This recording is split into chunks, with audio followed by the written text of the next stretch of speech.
Sa ngalan ng Ama at ng Anak at ng Espiritu Santo.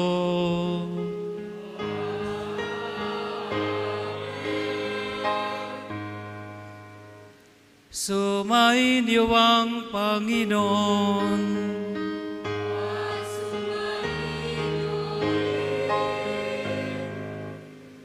Upang tayo ay maging karapat-dapat sa ating banal na pagdiriwang, aminin natin ang ating mga kasalanan. Inaamin ko sa makapangyarihang Diyos at sa inyo mga kapatid na lubaha ako nagkasala sa isip, salita at sa gawa at sa aking pagkukulang. Kaya isinasamo ko sa Mahal na Birheng Maria, sa lahat ng mga anghel at mga banal, at sa inyo mga kapatid na ako'y ipanalangin sa Panginoong ating Diyos. Kaawaan tayo ng makapangyarihang Diyos, patawarin sa ating mga kasalanan, patnubayan sa buhay na walang hanggan. Amen.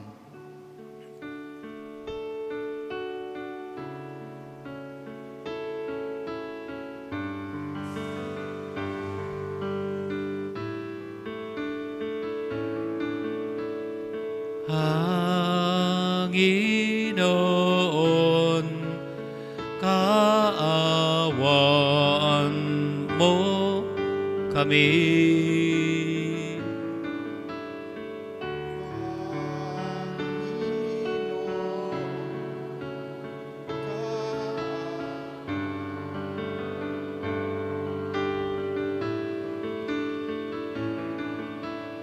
Kristo, kaawaan mo kami.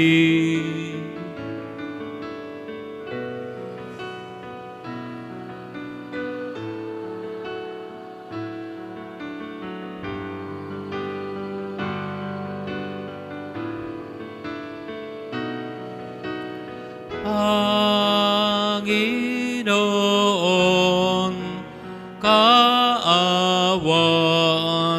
mo kami.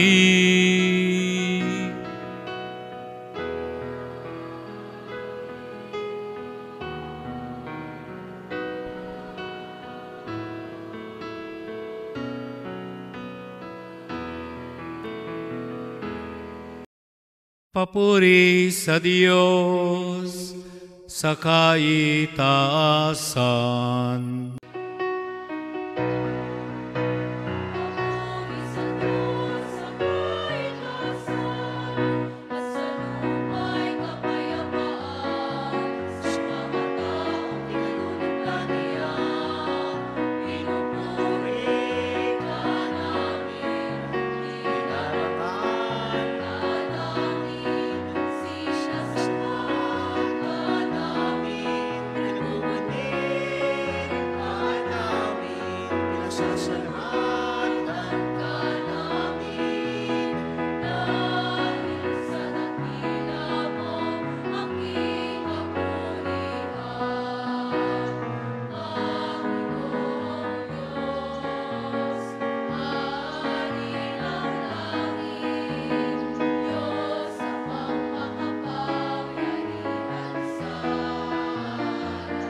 Manalangin tayo.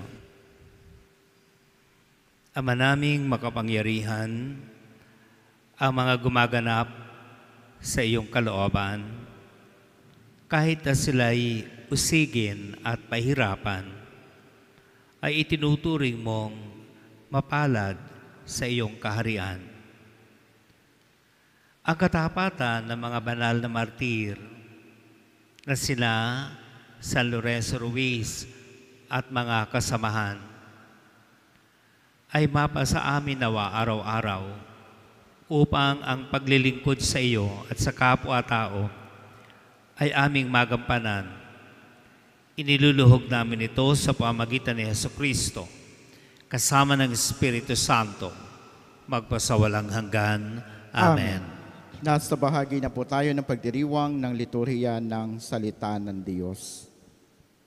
Ang Salita ng Diyos mula sa aklat ni Propeta Ageo. Ikalawang taon noon ng pamamahala ni Haring Dario sa Persya. Nang unang araw ng ika-6 na buwan, tinawag ng Panginoon si Propeta Ageo. Ipinasabi niya kay Zorobabel na gobernador ng Huda at anak ni Sealtiel at sa punong saserdoteng si Josue na anak naman ni Josadak.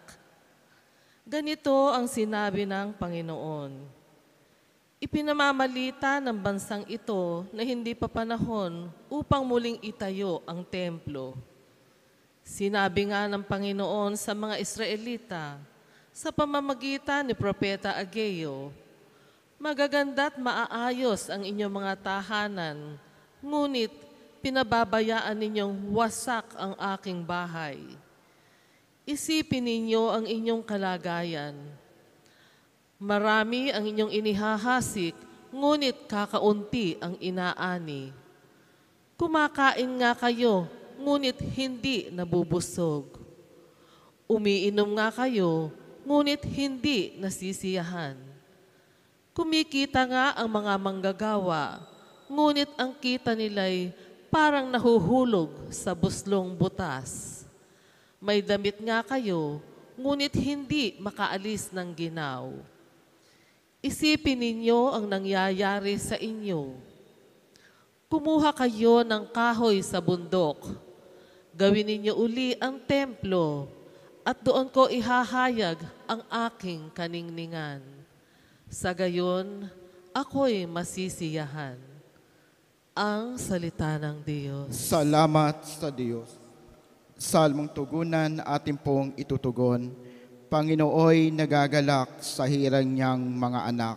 Tayo pong lahat. Panginooy nagagalak sa hirang niyang mga anak. Ang Panginooy purihin, awitan ng bagong awit. Purihin sa pagtitipon ng tapat sa pananalig. Magalak ka, O Israel, dahilan sa manilikha, dahilan sa iyong hari, ikaw Siyon ay matuwa. Panginooy nagagalak sa hirang niyang mga anak. Purihin sa pagsasayaw, purihin ang kanyang ngalan. Alpat tambol ay tugtugin at siya ay papurihan. Panginooy nagagalak sa kanyang mga hirang. Sa nangagpapakumbabay, tagumpay ang ibibigay. Panginooy nagagalak sa hirang niyang mga anak. Sa tagumpay na natamo, magalak ang mga hirang. Sa kanilang pagpipista ay magsaya't mag-awitan. Sa pagpupuri sa Panginoon ay bayaang magsigawan. Ang tatanggap ng tagumpay ay ang kanyang mga hirang. Panginooy nagagalak sa hirang niyang mga anak. Tayo po ay magbigay galang sa mabuting balita ng Panginoon.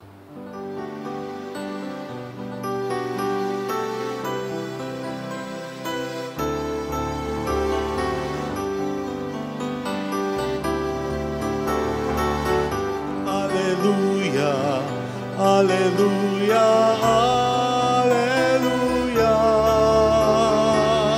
alleluia, alleluia, alleluia, alleluia.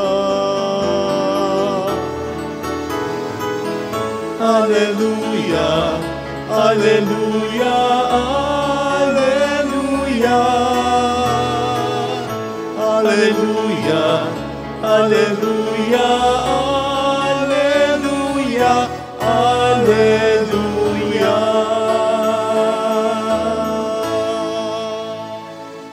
Sumainyo ang Panginoon. At sumayo rin. Ang mabuting balita ng Panginoon ayon kay San Lucas. Papuri sa iyo, Panginoon.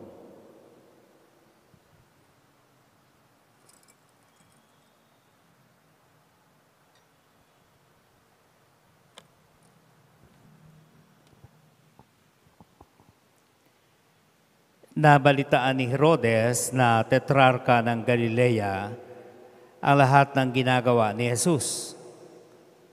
Nagulo ang kanyang isip. Sapagkat may nagsabing muling binuhay si Juan Bautista.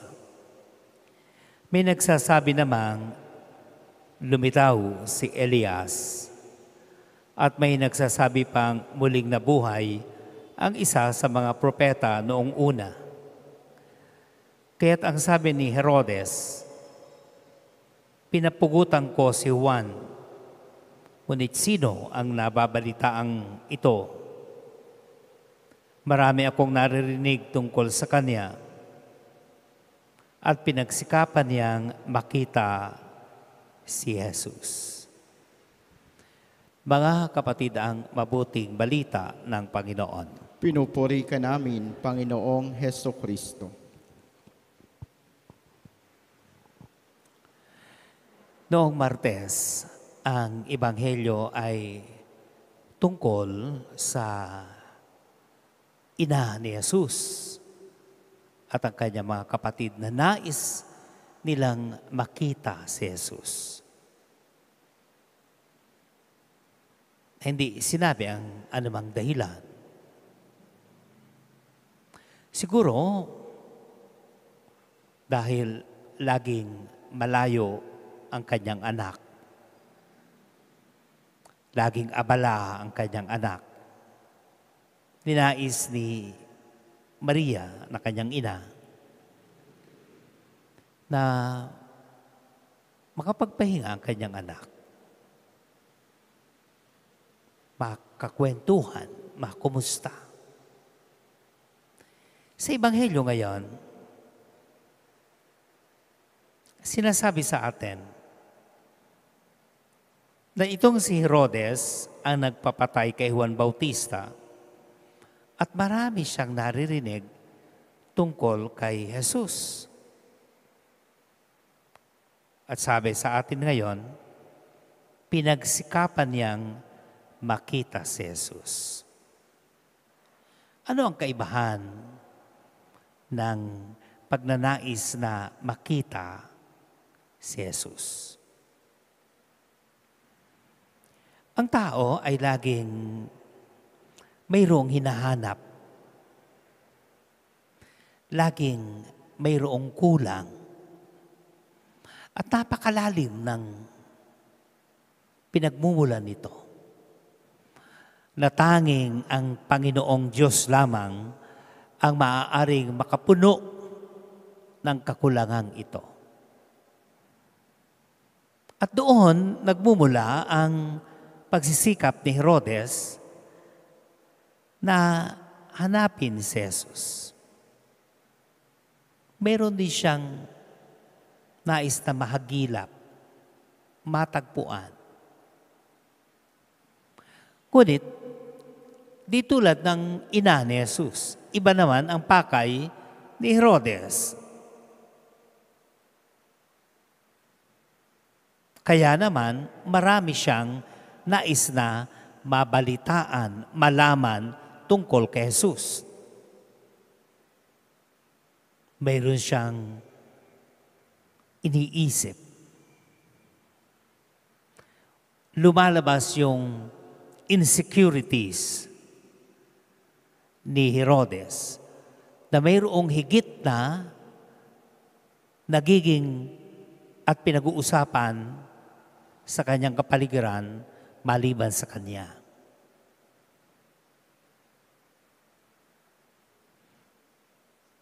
Si Lorenzo Ruiz ay napadpad sa Japan. Meron din siyang hinahanap. Nagtrabaho siya kasama ng mga Dominikano at patuloy din sa pagtuwang sa mga gawain sa simbahan.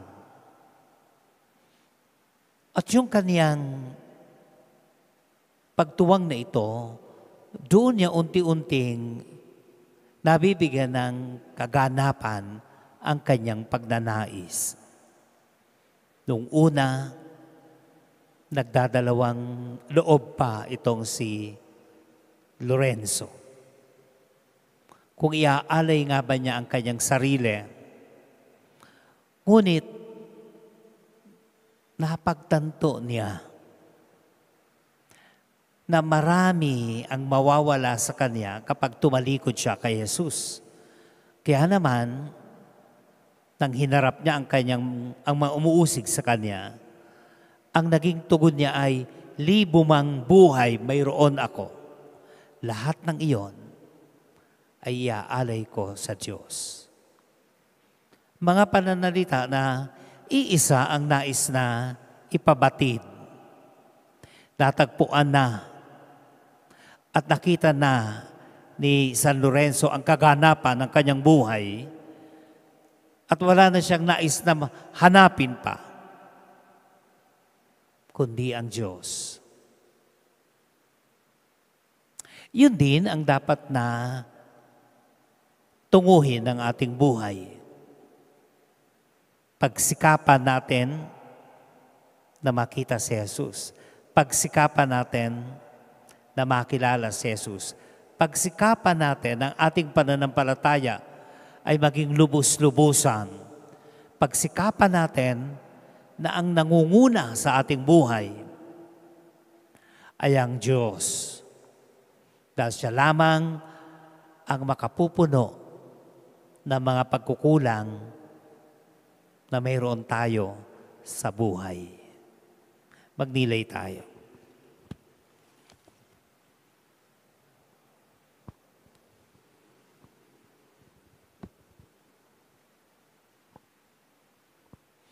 Tatayo ang lahat. Alam natin na napakaraming kasamaan sa mundo sa pamagitan ng kamatayan at muling pagkabuhay, nagapi ni Jesus ang kasamaan. Manalangin tayo sa Ama upang magwagi ang kabutihan. Ating itugon sa bawat panalangin. Sinaganawa kami ng iyong liwanag, Panginoon. Sinaganawa kami ng iyong liwanag, Panginoon.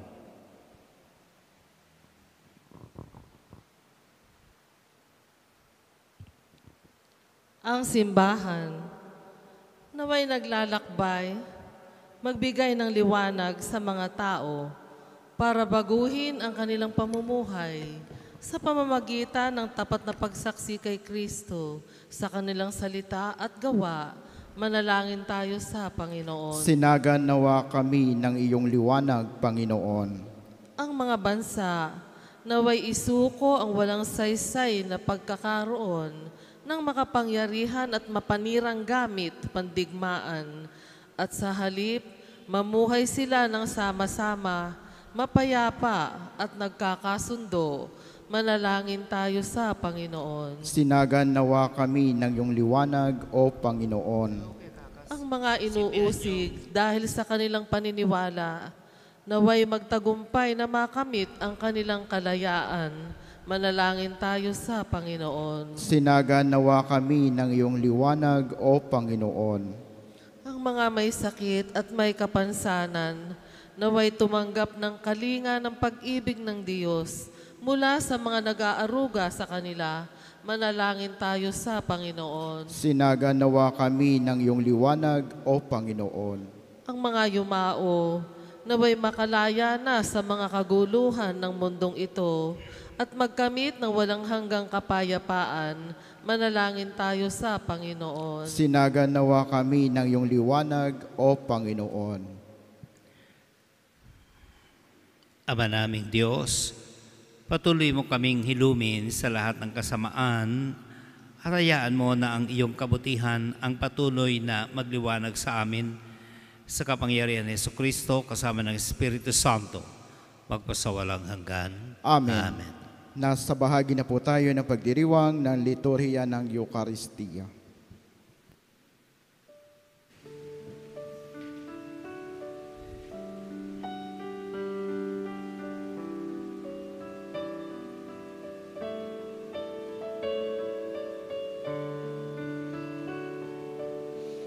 Puri-puri ka, Diyos sa malarikas, sa libutan, sa kagandang loob na ito ang aming maiaalay mula sa lupa at buka namin pagawang tinapay nito para maging pagkain nagbibigay buhay.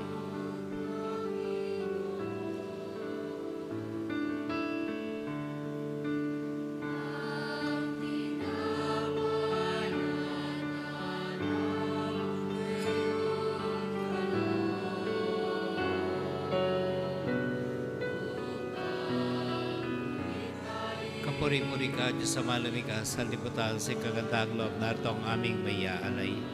Mula sa katas sa kubas at buwan namin pagawang alak na ito para mag-inumin nagbibigay na iyong Espiritu.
Magsitayo po ang lahat.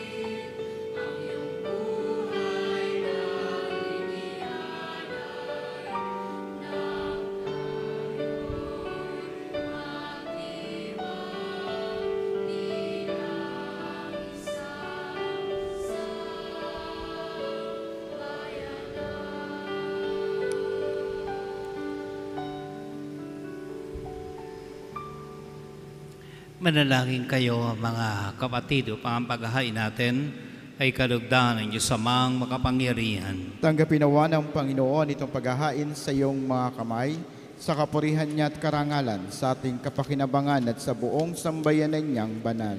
Ama naming lumikha, ang iyong pagkadakila sa mga banal na martir na sila San Lorenzo Ruiz at mga kasamahan ay nagbubunsod sa aming pag-aalay ng aming abang nakayanan.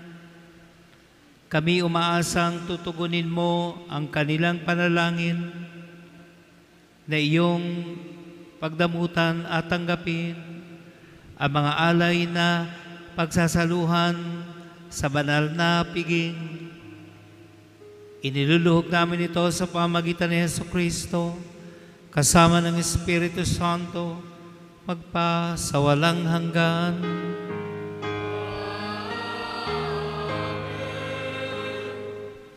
Sumainyo ang Panginoon. At sumayo rin. Taas sa Diyos ang inyong puso at diwa. Itinaas na namin sa Panginoon. Salamatan natin ang Panginoong ating Diyos. Marapat na siya ipasalamatan. Ama naming makapangyarihan, tunay ngang marapat na ikaw ay aming pasalamatan. Ngayong aming kagalakan ay San Lorenzo Ruiz at mga kasamahan ay parangalan. Sila ay kapanalig naming may paninindigan na ikaw ay ipahayag kahit sila ay mamatay. Sabagat minarapat mong kanilang matularan ang iyong anak na naghain ng sariling buhay. tulad ng naganap sa iyong anak. Ang dugo ng mga martir ay dumanak, hindi dahil sa katatagang likas, kundi dahil sa iyong bigay na lakas. Kaya kaisa ng mga anghel, sisiawit ang papuri sa iyo, na walang humpay sa kalangitan, kami nagbubunyi sa iyong kadakilaan.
Ama naming banal, ikaw ang bukal ng tanang kabanalan, kahit sa pamagitan na iyong Espiritu, gayon mo ang banal ang mga kaloob na ito, upang para sa amin ay maging katawan at dugo ng aming Panginoong Hesukristo. Bago niya pinagtiis ang kusang loob na maging handog, hinawakan niya ang tinapay, pinasalamatan kanya, pinaghati-hati niya iyon, iniabot sa kaniyang mga alagad at sinabi, tanggapin ninyong lahat ito at kanin. Ito ang aking katawan na ihahandog para sa inyo.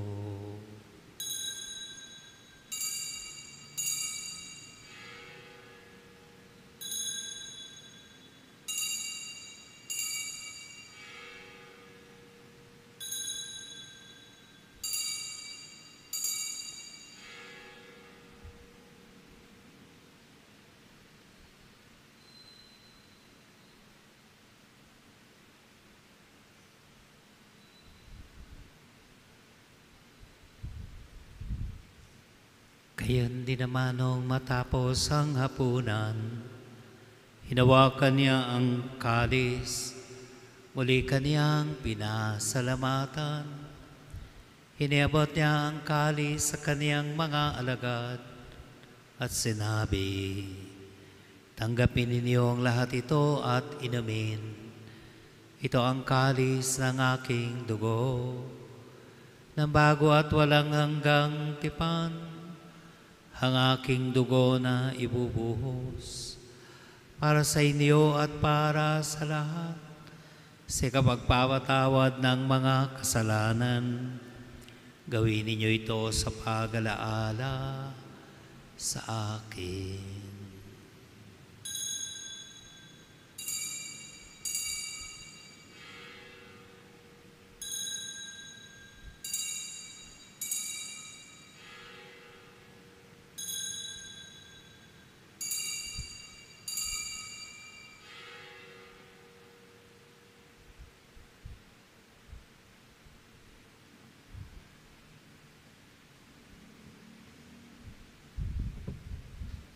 Ang misteryo ng pananampalataya. Si Kristo'y namatay, si Kristo'y nabuhay, si Kristo'y babalik sa wakas ng panahon.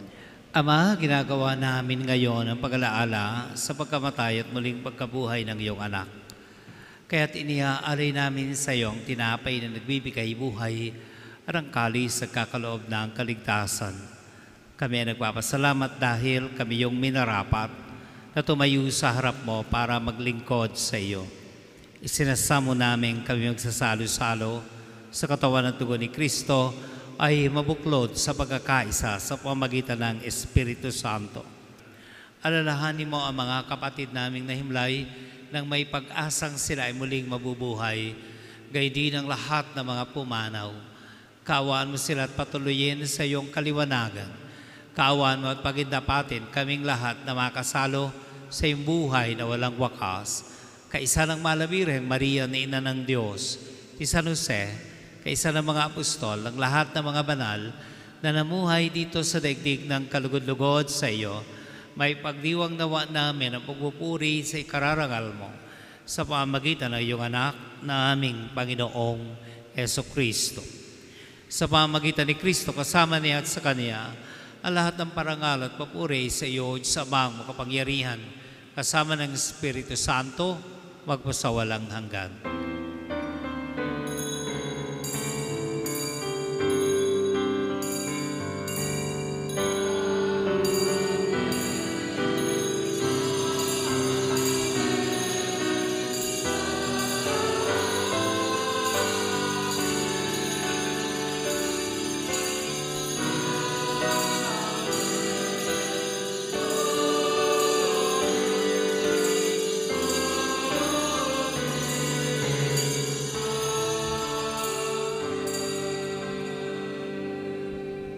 Tumawag tayo ngayon sa Ama.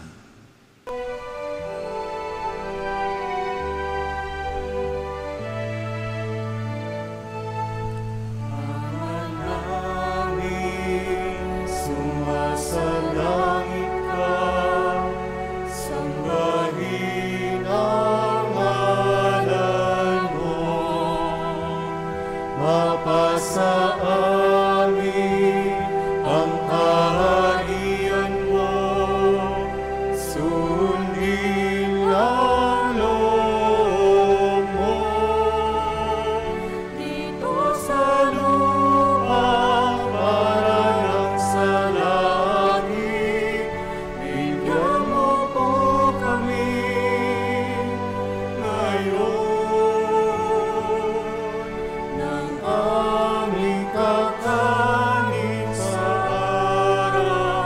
araw-araw at paglawarin mo kami sa aming mga sala para na pagpapatawad namin sa nagkakasala sa amin. At huwag mo kaming ipahintulot sa gusto, at iadya mo kami sa lahat ng masama. Hiling namin kami adya sa lahat ng masama, magkalooban ng kapayapaan araw-araw, iligtas sa kasalanan at ilayo sa lahat ng kapahamakan. Samantalang aming pinananabikan ang dakilang araw ng pagkapahayag ng tagapagligtas naming si Jesucristo. Sapagkat iyo ang kaharian, nakapangyarihan at ang kapurihan, magpakailanman. Amen. Panginoong Jesucristo, sinabi mo sa iyong mga apostol, ang kapayapaan ang iniwan ko sa inyo, ang aking kapayapaan ang ibinibigay ko sa inyo. Tunghayan mo ang aming pananampalataya, huwag ang aming mga pagkakasala. Pagkalooban mo kami ng kapayapaan at pagkakaisa, ayos sa iyong kalooban, kasama ng Espiritu Santo, magpasawalang hanggan. Amen. Ang kapayapaan ng Panginoon ay laging sumainyo. At sumayo rin. Magbigayan tayo ng kapayapaan sa isa't isa. Kapayapaan sa inyong lahat. Kordero ng Diyos na nag-aalis ng mga kasalanan ng sanlibutan, maawa ka sa amin. Kordero ng Diyos na nag-aalis ng mga kasalanan ng sanlibutan, maawa ka sa amin. Kordero ng Diyos na nag-aalis ng mga kasalanan ng sanlibutan, ipagkaloob sa amin ang kapayapaan. Narito si Kristo ang Kordero ng Diyos. Narito siya ngayon, inaaniyahan tayong makiisa sa kanyang piging. Panginoon, di ako karapat-dapat na magpatuloy sa iyo, ngunit sa isang salita mo lamang ay gagaling na ako.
Manalangin tayo.